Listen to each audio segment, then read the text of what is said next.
Thursday morning இன்றைக்கி சின்னதாக ஒரு மினி விளாக் பார்க்கலாம். அத்தை பூ வாங்கியிருந்தாங்க நேற்று.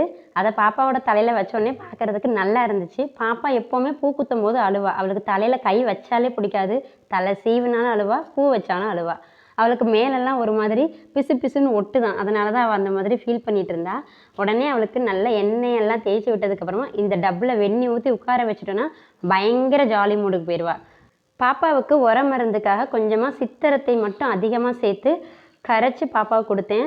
இன்றைக்கி கொஞ்சம் காரமாக இருந்துச்சு போல், வெந்நீரில் தான் மிக்ஸ் பண்ணி கொடுத்தேன். ரொம்ப அழுதுட்டா. அழுதுகிட்டே பாப்பா தூங்கவும் செஞ்சுட்டா. வெயில் ரொம்ப அடிக்கிறதுனால தாகமாக இருந்துச்சு. தண்ணியெல்லாம் குடிச்சு முடிச்சுட்டு துவைச்சி வச்ச துணியெல்லாம் ஃபஸ்ட்டு காய போட்டுட்டு பின்னாடி வந்து பார்க்குறேன் துவைக்கிறதுக்கு இவ்வளோ துணி இருக்குது. அந்த துணியெல்லாம் சர்ஃபில் முக்கி வச்சதுக்கப்புறமா துணியெல்லாம் மடிக்க வேண்டியது இருந்துச்சு. மடித்து வச்சுட்டு தோசைக்கு ஊற போடணும்னு சொல்லிட்டு அரிசி பருப்பெல்லாம் ஊற போட்டுட்டேன்.